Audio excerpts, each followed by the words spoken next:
Coming up on Bridge City News, human remains were found near the truck of a missing Blood Tribe man. A 29-year-old Army reservist has been identified as the soldier killed during a training exercise at a military base.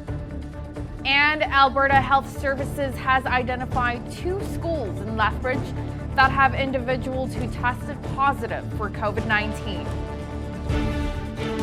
Your nation, your province, your southern Alberta. From the heart of Lethbridge, it's Bridge City News Weekend Edition. Thank you for joining us. Blood Tribe police say they found human remains along with a truck belonging to a missing man. Jason Manyfingers was last seen at 3:45 p.m. on September 20th when he was spotted on video surveillance filling up his dad's truck at the Fast Gas in Pincher Creek. That was also the last day Manyfingers had any recorded cell phone or banking activity. Police confirmed Friday Manyfingers' truck was found near Spring Glen Park, a campground about 32 kilometers southeast of Pincher Creek. Police searched the area with a K-9 team and discovered human remains. An autopsy is expected to take place early next week in Calgary. The investigation is ongoing and more information will be provided when available. The soldier who died after being shot during a live fire training exercise at CFB Wainwright Friday has been identified as 29-year-old Corporal James Choi. Choi was a member of the Royal Westminster Regiment based in New Westminster, BC. He was shot during a live fire training exercise at the base at about 10 p.m. Friday. Choi was first taken to hospital in Wainwright before being transported to a hospital in Edmonton, where he died early Saturday. 2 schools in the Lethbridge School Division, Galbraith Elementary School and Wilson Middle School, were notified by Alberta Health Services Saturday that they've identified 1 case of COVID-19 at each school. Enhanced cleaning measures will be in place and schedules at both schools will proceed as normal for Monday. Starting Monday, November 2nd, the COVID-19 symptom list for Albertans under the age of 18 will be changing. Runny nose and sore throat will be removed from the list of symptoms that require mandatory isolation for children. Dr. Dina Hinshaw, Alberta's Chief Medical Officer of Health, said the changes to the symptom list are intended to get children and teenagers back into childcare or classrooms as quickly and safely as possible while minimizing the risk of COVID-19. In the last week, more than 3,400 children and youth who were tested for COVID-19 reported having a sore throat. Just over 700 of them had a sore throat as their only symptom, and less than 1% of their tests came back positive. Lethbridge and District Pro-Life, along with the Knights of Columbus, say they are honoring grieving mothers, fathers, and their families who have experienced infant loss by offering a place to commemorate these children. That place is at the Royal View Cemetery in North Lethbridge. This particular plaque was installed in 2018, but there have been various memorials around the city in the different cemeteries. There's one in Royal View in St. Patrick's, and now there's one in Mountain View. And this one in Mountain View has a space on it for us to put the names and dates of babies that have been lost for families, for them to mourn. We found that a lot of people thought it was very therapeutic to have a spot to go to acknowledge their grief, whether it be a miscarriage or a regretful abortion or a stillbirth, because some people don't have the opportunity to grieve or have a funeral or have just that spot to go to. But now we're going to memorialize these children in a plaque with their name and date so that they're there and people can read those names and see that they were, in fact, children. If you have a child you would like to honor or acknowledge, you can always send an email to infantmemorialldpl@gmail.com. Last year, around this time, the Plum Restaurant in Lethbridge collected over 300 coats to help people stay warm. They are doing so again this year, with all donations going to Sage Clan. The owner of the Plum Restaurant says the initiative is much more than just a coat donation. As you're walking to your car in the rain, or your car is stuck in the snow, or your children's snowsuits are soaking wet because the weather is that extreme. You think about that coat you gave, and if it stood up, and where does that person go to dry that coat? So we love that coat, but how does it ever get dry if it snows like that for 6 days? That coat has to get shed, and a new coat replaces it because a wet coat is no good. And it could be a collective of a city providing a space, a call out to entrepreneurs or leadership that could come in and actually effectively do this. We've been handing out coats and hand warmers and also trying to offer a place to warm up. But you see the need is so much more. So many people aren't welcome in the malls. There's this gap in our community. Where do they go? They're told no so many places, so I'm very like, where is it? Yes. And so I see Erica's creating a safe place where they can come in and be treated with dignity and just shown respect for who they are. Dignity and Grace is a clothing company founded by a Southern Alberta teenager. For every item purchased through the store, a duplicate will be donated to an organization to be distributed to those who are most in need. I wanted to bring some recognition to the people facing the streets, and my little brother owns a cart retrieval company. We drive around a lot through the alleys in downtown, and we see a lot of things that are quite unfortunate. Every item that is purchased, a duplicate item will be donated to an organization of the buyer's choice to be handed out and distributed to people facing the streets. I wanted to make a better future for my son's generation. The Voice of the Martyrs is encouraging believers across the world to join them in a global prayer event, with a particular focus on standing with the many displaced Christians in the Central African Republic. The charity has been providing much-needed aid and Bibles to help many of the 30,000 Christians in this part of Africa who have been forced to flee their homes as a result of violence. Peter Wooding from the Global News Alliance has the story. As part of this year's International Day of Prayer for the Persecuted Church taking place November 1st, the Voice of the Martyrs has produced a video highlighting the plight of Christians in the Central African Republic who have been displaced from their homes and villages by civil war and Islamist violence. The Voice of the Martyrs' Todd Nettleton. This is a place where there is civil war going on, but in the midst of that, Christians are being specifically targeted by Islamist groups in the country. Right now, there are more than 30,000 Christians who have been displaced from their homes. They are in the bush, they are in displaced person camps, and they need our help and they need our prayers. Nettleton shares how they're providing practical and spiritual support to believers in this troubled part of Africa. We're providing tarps, we're providing cooking pots, we're helping some of those 30,000 Christians that have been displaced. One of the other ways that we're helping, though, is providing Bibles, helping to strengthen the church to be able to withstand the persecution and continue to advance the gospel in spite of hardship and in spite of suffering.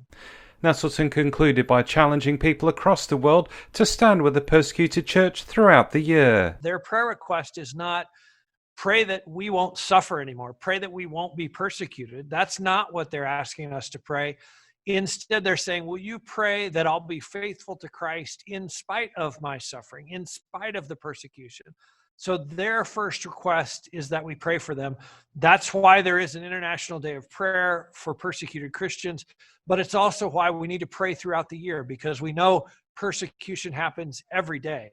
Peter Wooding for the Global News Alliance. Recapping one of our top news stories, Blood Tribe police say they found human remains near Spring Glen Park, along with a truck belonging to a missing man, Jason Manyfingers. Manyfingers was last seen in Pincher Creek on September 20th. The investigation is ongoing and an autopsy is expected to take place early next week in Calgary. And a look at weekend weather. We're not done getting blown around just yet. Clear skies overnight with the southwest wind gusting from 40 to 60 and a low of +2. For Monday's southwest wind again gusting from 40 to 60 in the morning, sunshine and a high of 19. we now know things that we didn't know in March. In March, we were told 7 months ago that this was an unusually deadly killer that was going to kill millions of people.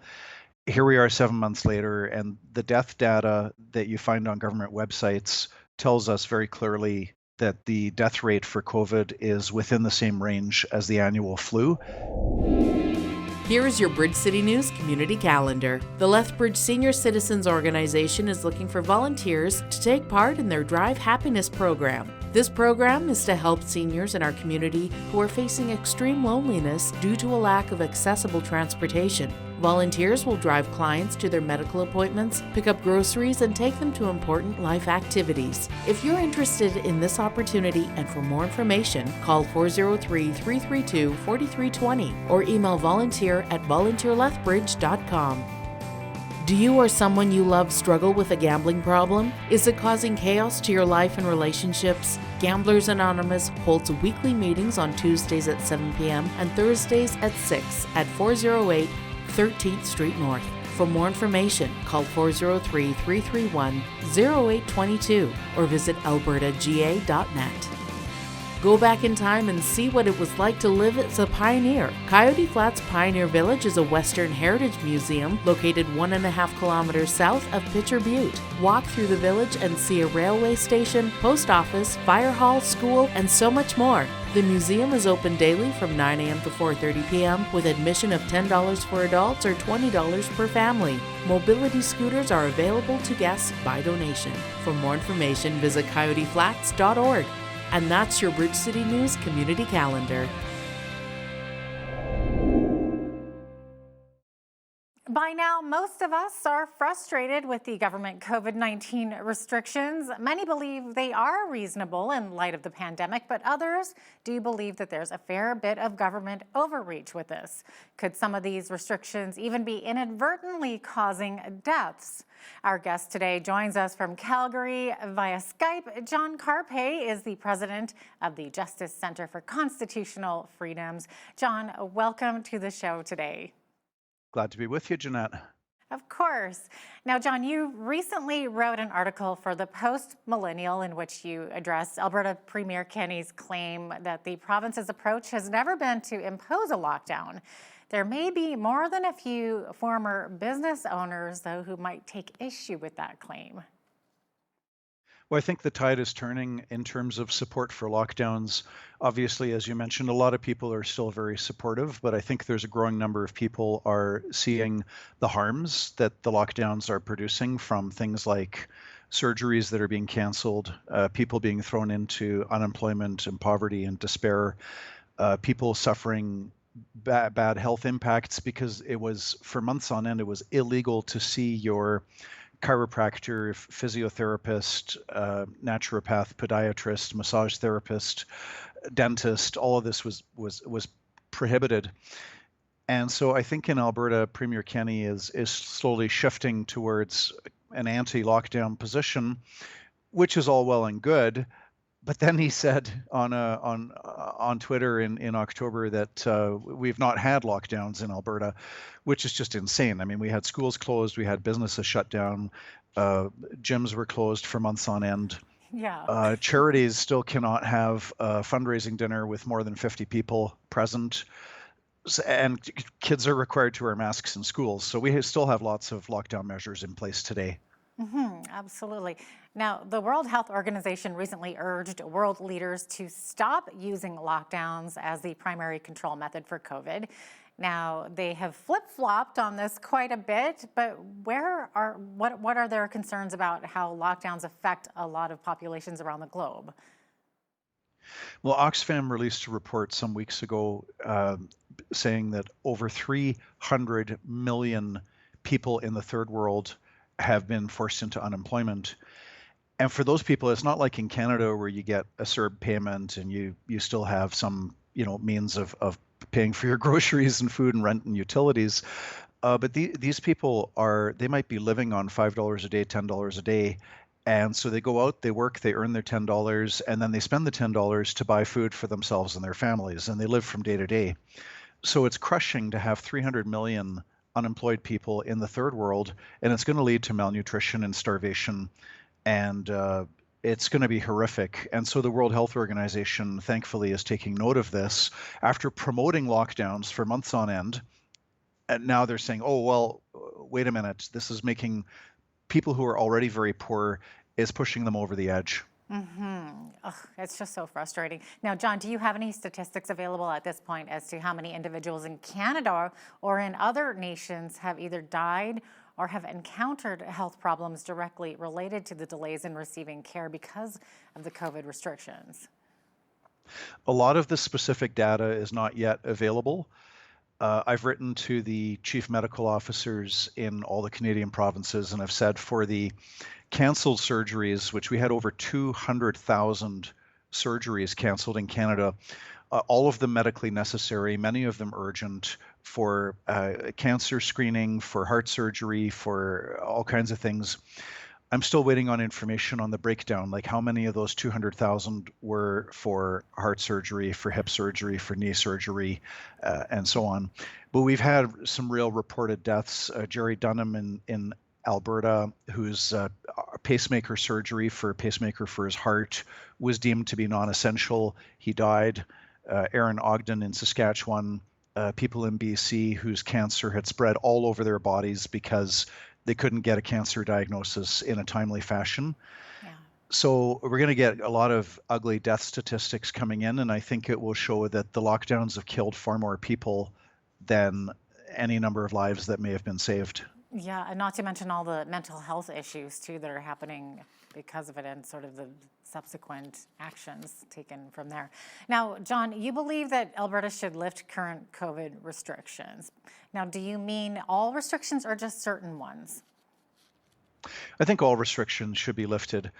We now know things that we didn't know in March. In March, we were told 7 months ago that this was an unusually deadly killer that was going to kill millions of people. Here we are 7 months later, and the death data that you find on government websites tells us very clearly that the death rate for COVID is within the same range as the annual flu. This is not like the pandemics of 1918, 1957, 1968. It's not anywhere close to those numbers. So, people say, well, what about protecting grandma? And I say, well, protect grandma, stay 6 feet away from her, maybe don't visit her in person, visit her by Zoom or Skype, wear gloves, wear a mask, do whatever you want to protect grandma. That should not be a rationale for shutting down society and the economy and forcing people into isolation and loneliness and killing jobs and driving people to suicide. Absolutely. Now, John, how do you respond to those who argue that places like gyms and restaurants or churches where people are in close quarters are simply too risky to allow full capacity and that it could cause an outbreak?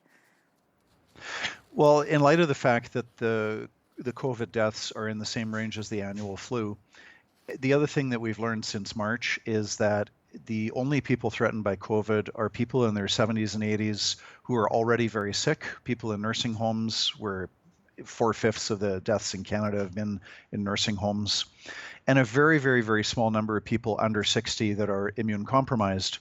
But those people are threatened by all kinds of things, not just COVID. So basically, we need to protect the 10% of the population that's vulnerable. The other 90% should just we should get on with our lives. And the more that you have the natural herd immunity, the more that the virus or the less that the virus can even spread to the vulnerable. So because it is harmless to children, it's harmless to youth, it's harmless to young adults, it's harmless to adults under 60, with a few rare exceptions. There's no need to be afraid of this and to shut down gyms and restaurants. Now, you believe that restrictions should be generally lifted, but we should have protections for seniors and others who are especially vulnerable to COVID. Now, some argue that it's not possible to do this without restrictions also being in place for the public. What's your response to this? There's no science backing that position. Never before in human history has any society or country vanquished a virus by locking down millions of healthy people. Up until 7 months ago, for all of human history, quarantine meant that the sick people isolated to prevent the spread. but you don't lock down a healthy population and prevent people from earning a living and prevent the generation of wealth that is needed to pay for a healthcare system. So there's just no science behind this whole social experiment, political experiment that we've been subjected to for the past 7 months. It's the first time in history. Never before have we had an entire population stripped of their charter rights and freedoms to move and travel and associate and assemble and worship for months on end for the entire population. There's no evidence at any point in human history, any time, any place, any country, that this has been effective. So I would say to people, show me the evidence to back up your position. Now, to what degree does media coverage affect public opinion on restrictions?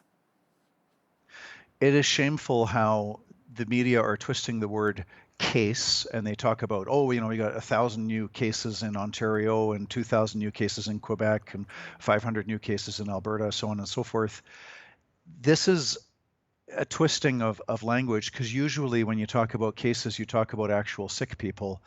And when they say there's 1,000 new cases in Ontario, they're saying that there's 1,000 young, strong, healthy people with no symptoms who've got some trace element, and it's not even certain if it's COVID or not. It could be a trace element from some other virus, and they're calling this a case, and they're promoting fear.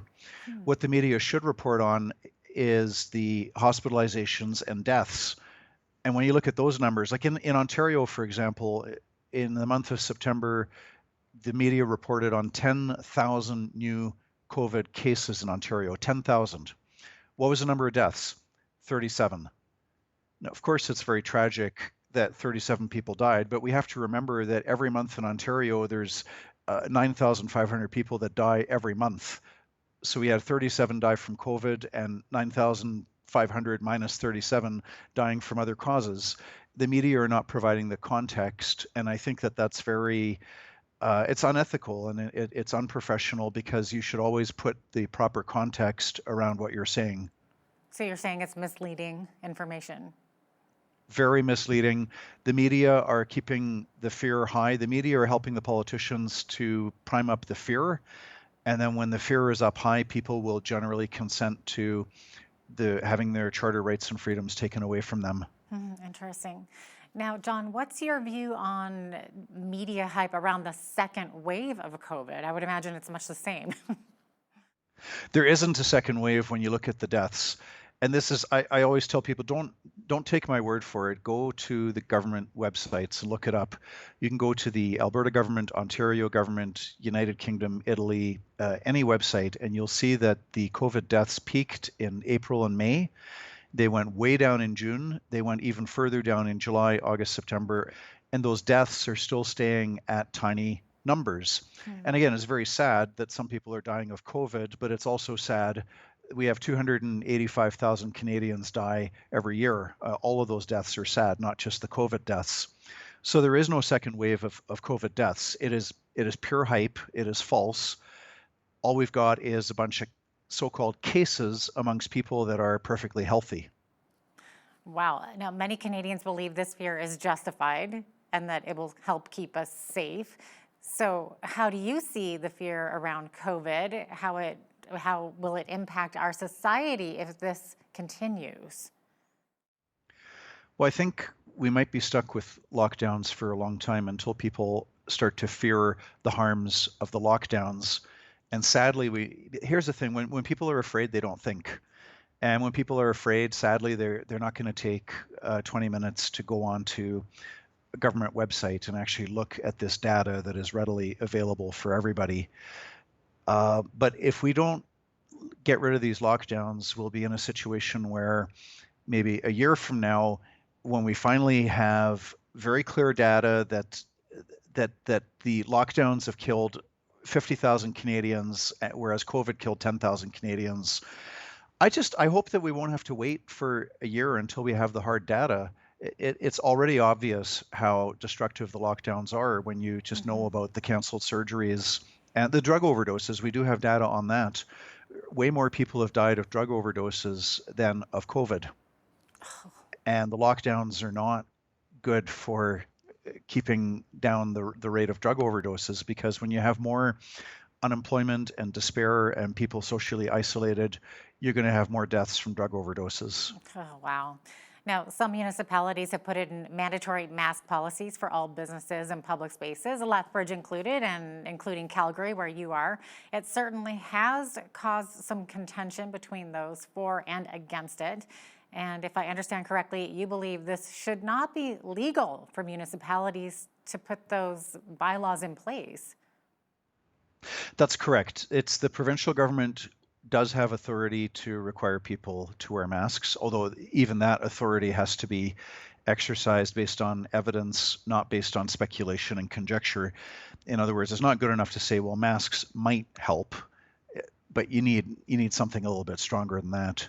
But the municipal bylaws have not yet been challenged in court, but they are probably, the judge would have a final say, but they're probably out of line with what municipalities are entitled to do. Wow. Now, when do you think municipalities may begin lifting mask restrictions? When enough citizens phone up their city councilors and aldermen and say, you know what, enough's enough, this is insanity. The death stats from COVID show that it is in the same range as an annual flu, and this is not something to get hysterical about. And we should focus our attention on protecting the roughly 10% of the population that are truly vulnerable, that are in danger by this. We should take very stringent measures to protect nursing homes. But apart from protecting the vulnerable, there's no reason why the other 90% of the population can't get on with their lives. And an important part of that is to create enough wealth and earn enough money that we actually have money to pay for healthcare. Healthcare is very expensive, nursing homes are expensive, and if we continue to destroy our economy the way that we have been for the last 6 or 7 months, we're not going to have any money for healthcare, and that's going to lead to even more deaths from all kinds of causes when there's just no healthcare available. John Carpe, president of the Justice Center for Constitutional Freedoms. Thank you so much for being with us today. Thank you. Have a great day.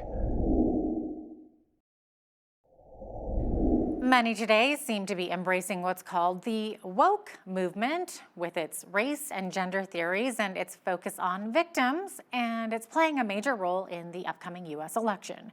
Social justice is a big focus as well, but how well does the woke movement line up with biblical principles? Today's guest is Dr. Kel Beisner, the national spokesperson for the Cornwall Alliance and author of the booklet entitled Social Justice versus Biblical Justice: How Good Intentions Undermine Justice and Gospel.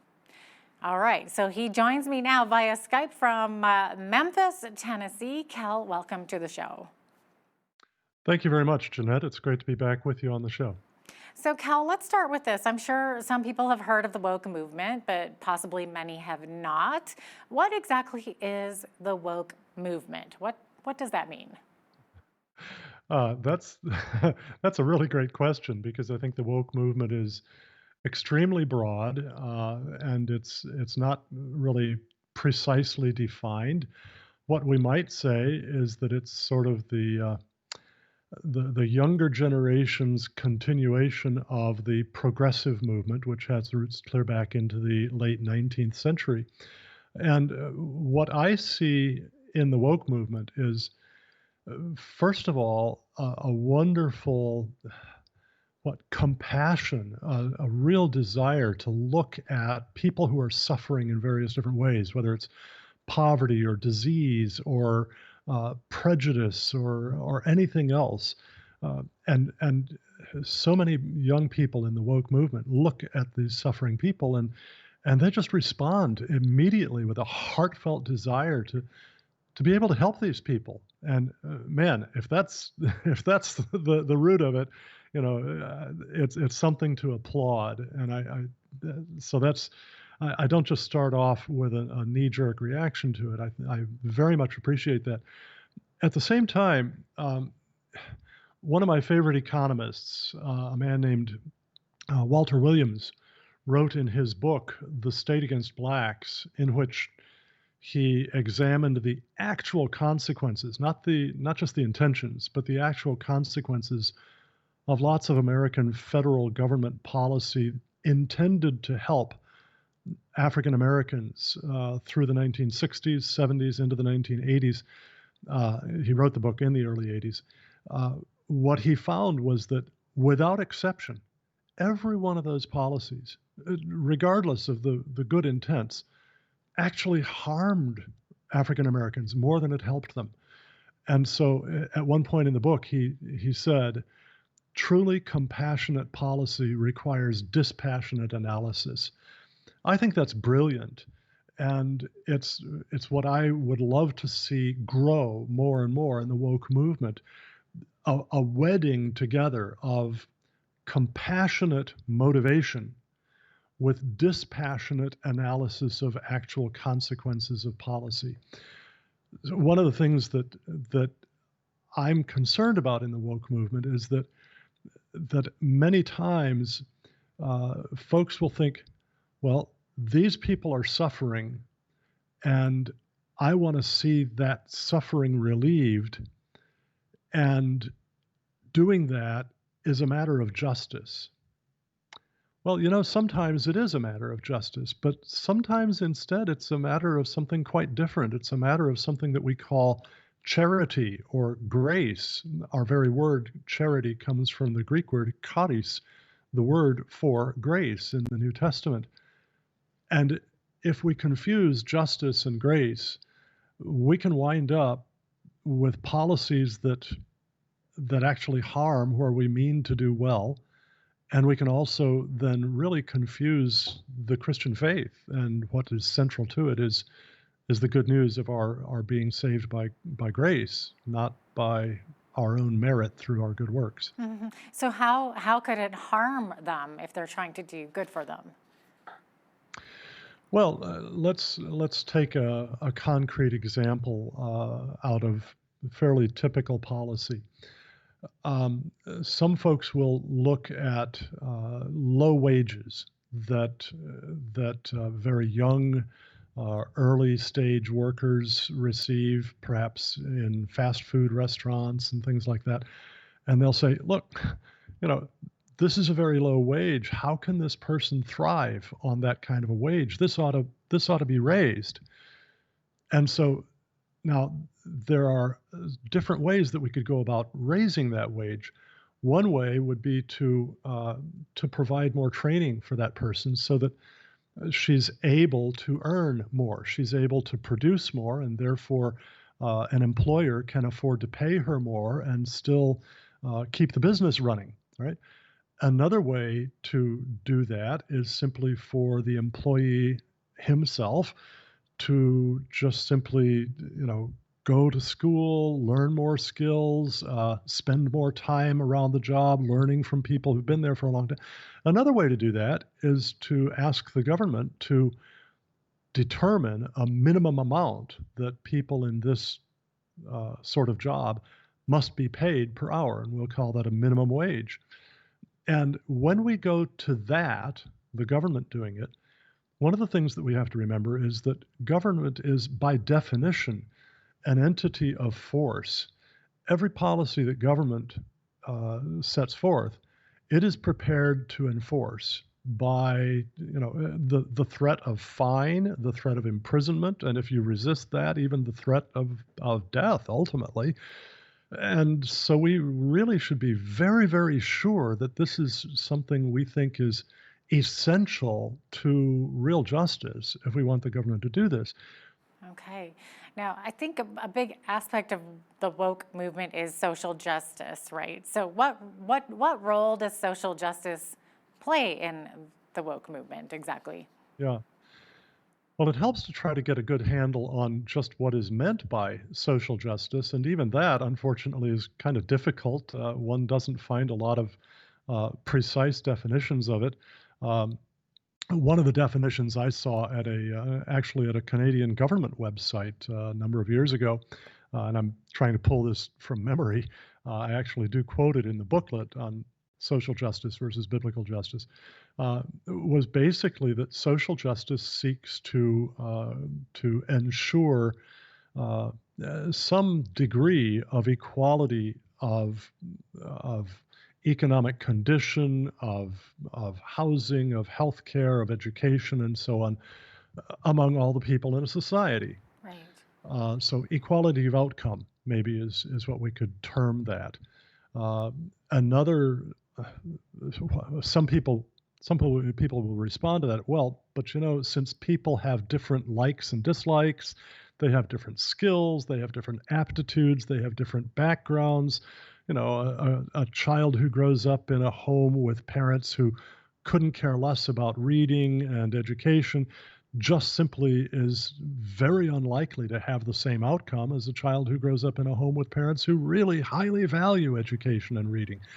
So equal outcomes really can't be achieved very well, but what we can do is go for equal opportunities. But even there, I just now illustrated how opportunities can be very unequal. Right.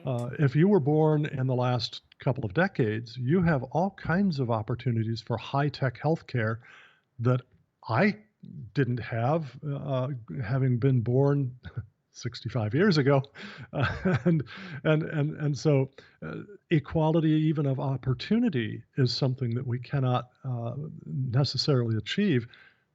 And the attempt to achieve these equalities requires force, and it typically requires forcing some people to forgo or to forfeit what they could otherwise enjoy through their own efforts in order to provide something to other people who have not made those same efforts. So what we need to do is to come up with a solidly consistent definition of justice. And as a Christian theologian, I look to the Bible for my standard of what I would do with that. And my studies there, looking at all the uses of the different Hebrew and Greek terms that are translated just, justice, right, righteous, and so on, what I found in looking at how they're actually used in the Bible, I summarized the definition of justice this way. Justice means rendering impartially and proportionally to everyone his due in conformity with the righteous standard that is God's moral law. So the criteria there are four.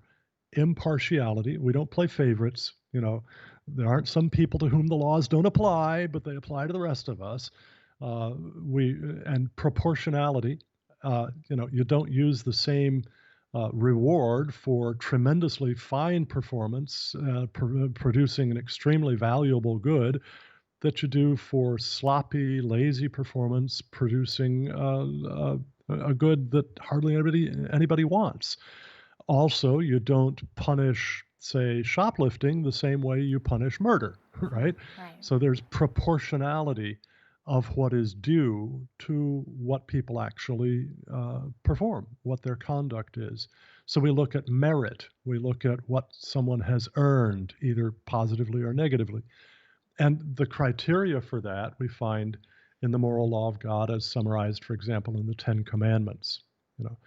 So if we understand justice that way, then we realize that since people do differ and differ gloriously, I mean, God help us if we didn't, but because people differ and differ gloriously in what we enjoy, what we're skilled at, what we're gifted at, and so on, the attempt to equalize everyone, or even to make them more equal than they otherwise would naturally be, is actually the opposite of justice, because it requires partiality, requires playing favorites, promoting some people, some groups over other groups, and it ignores proportionality, and it ignores what is due, what is actually deserved. Okay, so you're kind of explaining how social justice compares with biblical justice as you understand it, right? Okay, now in your writings, you have also distinguished between positive rights, which you associate with social justice, right? And the negative rights, which you say are more consistent with biblical justice. So what's the difference between those?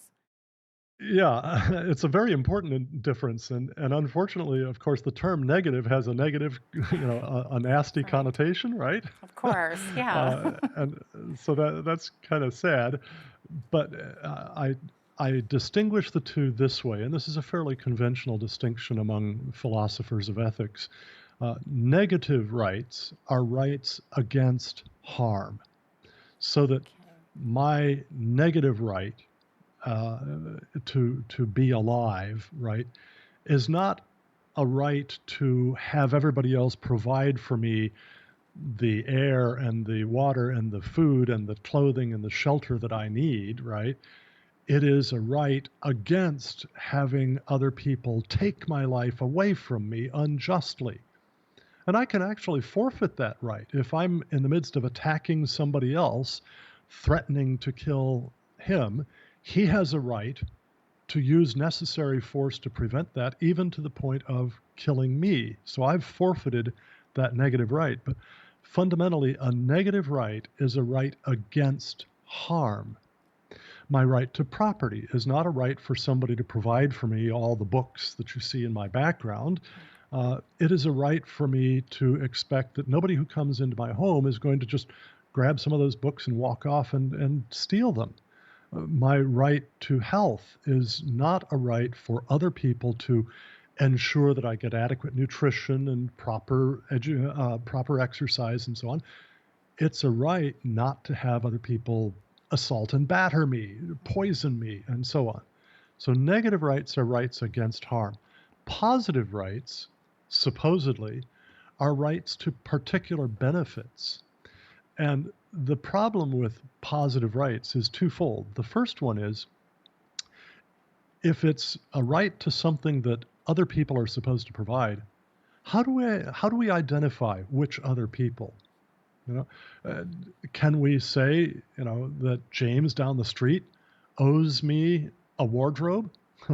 No, we really can't do that. And so the notion of who owes is unanswered in positive rights. But the other problem with positive rights is that in order to enforce them, we're going to wind up contradicting negative rights, violating negative rights.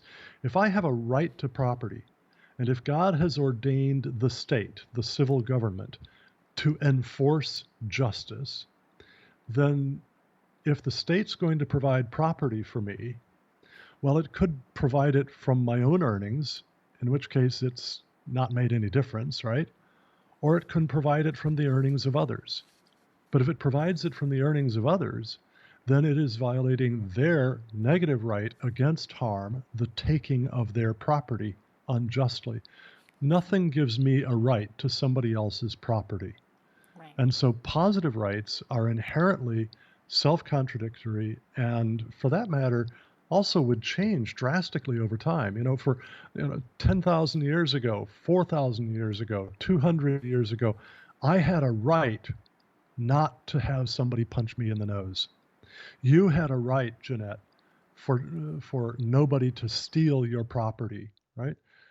But 1,000 years ago, 150 years ago, who had a right to antibiotics? Nobody. We didn't have antibiotics. So do rights change over time? Is justice a malleable thing that changes over time? I don't think so. It's supposed to be a transcendent principle applicable to all people in all circumstances. Such a huge, huge topic. Speaking of positive rights versus negative rights. But Dr. Cal Beisner, it looks like we're out of time, unfortunately. I know there's a lot to say, but we'll have to have you back on again. Dr. Cal Beisner. Thanks very much. Yes, national spokesperson for the Cornwall Alliance and author of Social Justice versus Biblical Justice. Thank you so much for joining me today. Thank you, Jeanette. God bless.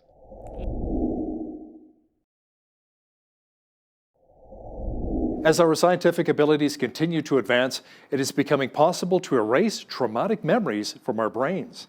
Some believe this has great potential to help, but others, however, who see some ethical challenges with this. Joining me now to talk about it is Dr. Jeff Zwierig. He's an astrophysicist and a senior research scholar with Reasons to Believe. It's an organization which combines science together with faith. Jeff, welcome to BCN. Enjoy being here. Thanks for the invitation. You bet. Is it actually possible now to wipe out traumatic memories with technology? And how does that process actually work? Well, as I understand it, it's not possible to actually wipe out the memory, although we do seem to have the capacity to kind of remove some of the physiological effects. So, for example, if you had a traumatic memory and now you have trouble seeing dogs, if you will, or when dogs come around, you get anxious and very disturbed, you can actually do things to eliminate the response to that, even though you can't wipe out the memory, the traumatic experience with the dog. Could this possibly help someone who's been sexually abused as a child in the past, or perhaps someone who was traumatized by a terrible car accident?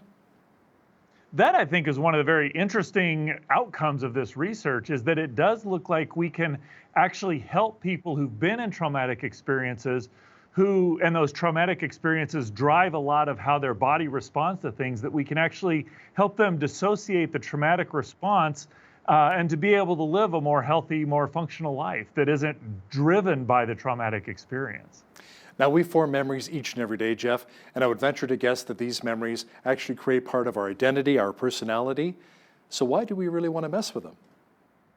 You know, that's a really good question, and I think we ought to be incredibly careful about how we do this, because how our mind works and what we think, it's a very complicated process and system, if you will. And so we do want to be very careful about how we go in and manipulate it, because we actually could cause a lot of unwanted side effects if we're not very careful how we do that.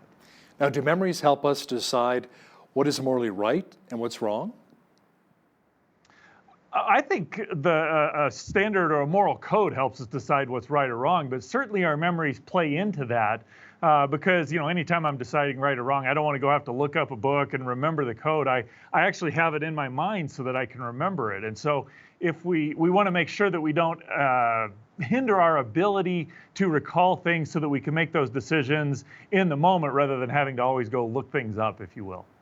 Erasing a horrible abuse experience is one thing, but would people then use this to erase an embarrassing moment? Let's say they did something at a Christmas party that they're really not proud of?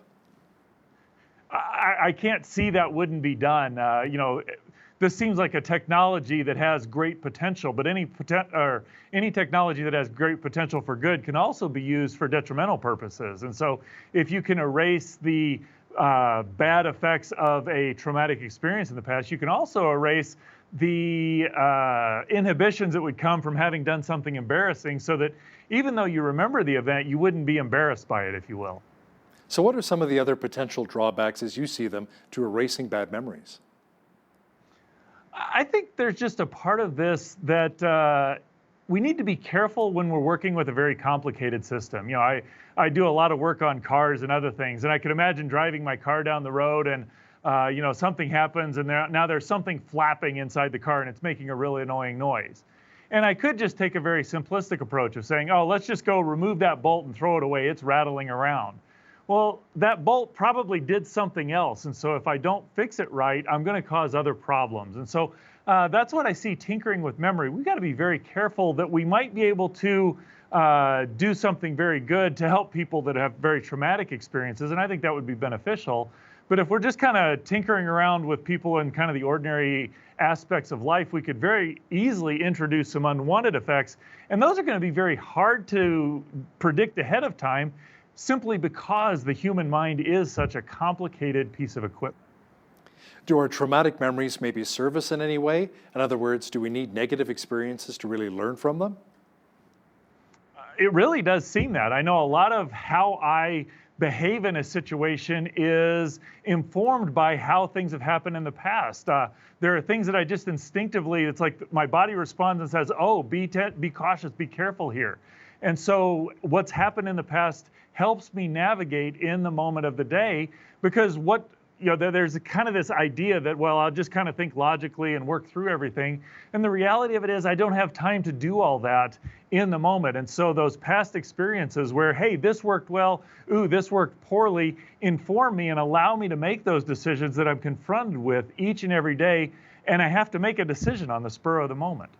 So how do we really learn from a bad relationship if we can't even remember it? I'm thinking we're going to be repeating the same mistakes over and over again. Well, I think that's right. You know, I'm kind of reminded of what the Bible says, that the Bible encourages us to think on the things that are honorable and true and pure and right, because as we do that, we're reinforcing that that's the way we're going to behave in the future. So if we don't have those bad memories, we can't learn from them to avoid them in the future, in the same way that having good experiences help inform us and make good choices in the future. And so I think we just want to be very careful about trying to remove memories. And I will make this comment. As of right now, I'm not aware of any ability to remove the memories are there. What we can do is dissociate some of the physiological effects of, say I'm terrified of spiders. I can remove the physiological fight or flight response that comes with that so that I can make a more informed decision, so that I can think and behave rationally in the moment. I can't actually get rid of the traumatic memory. It's still there. It's just, how does it influence me in this particular instance? Do we really need the past to give us proper perspective on the present? What are your thoughts? I think the past is an incredibly important thing. It does help us understand what's going on in the moment. And with memories, again, I think there's this tendency to think of just the memory and that's all that's important. But there's a whole lot that goes into the memory. There's how your body responds. Did you think about it well? Did you think about it poorly? Have you gone back and rethought about it in light of the truth? All of those past things inform what I do each and every moment of every day. And so I think going in and tinkering with our memories and how we respond to them can have a lot of impact, unwanted or unintentional consequences of what may go on in my decision making each and every moment of each and every day. I heard that there were some scientists who believe that our memories are often interlocked, one memory together with other ones. So maybe potentially erasing one bad memory, would that affect some of the other ones? I don't see how it couldn't. Again, our minds are very complicated, and what's going on in the brain when you have a memory is that there's new connections being formed, but those connections are connected to other things. And so if we're trying to destroy one connection or remove one memory, that's going to take those connections away, but that's going to have consequences throughout the brain. And again, a lot of the consequences of that we may not be able to predict ahead of time. Apparently, even though a memory could potentially be erased, our subconsciousness will still retain the emotions that come along with that bad memory. Only now the context of those negative emotions are not there. Do you see that as potentially being problematic? Yes, it is, because if you've now separated the emotions from the physiological response or the emotions from the event itself, you've got these emotions floating around, but you have no context for being able to process them. I know some people know how to process emotions real well. I struggle with that. And a lot of what helps me process the emotions is being able to think through, remember the events, analyze what happened, and think rightly about it. Well, now if those are separated, I now have no longer any good way of processing those emotions to help them keep from driving my life and make and influence decisions, future decisions, in a detrimental way. Now, considering that there's so much we do not yet know about how our memory works, is it best to not play God and just learn to cope with traumatic memories? I think we need to be very careful. And I think to the extent you can cope with traumatic memories using just the tools, like I said, that the Bible talks about, thinking about what's true and honorable and right and pure and lovely, that would be ideal. But what I do see the advantage of this is that sometimes, as try as I may, my head hurts and I can't get rid of it. And so I take aspirin. That helps me deal with the pain so that I can do things appropriately or properly. Well, I do think this sort of therapy would help people who are just paralyzed or unduly burdened by traumatic experiences. It will help them get past the traumatic experience so that they can deal with things in a more healthy way. And I think that's a good benefit, but we need to be careful about using it and thinking it's a miracle cure for every bad experience we've ever had. Where do you think this field of science will actually go over the next 10 or 20 years? I'm thinking it will help us understand how the mind actually works. Again, it's a very complicated process of how we think. What does consciousness mean? How do we understand past events? How do we think about future events? How do we feel? And how does that all integrate together? The more we can understand how that works, the more we can actually use that information to help and benefit people.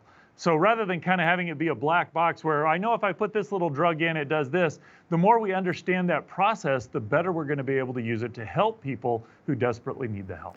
I'm kind of thinking at the same time, instead of removing some of those potential memories, how about implanting some fake memories, like Total Recall, that movie with Arnold Schwarzenegger, redone, I think, with Colin Farrell. How about we plant in a memory of I was in a tropical vacation somewhere, instead of actually paying the big bucks to go there? Well, yeah, it does seem like there's some capacity to do that. And people who've been involved in this research can show that you can actually convince people they were involved in committing a crime that they didn't actually commit. And so there are techniques and processes, even without using the drugs, brain function inhibiting drugs, that you can use to do that. And so we'd like to think, oh, if I just have all these memories of idyllic environments, that'll be great.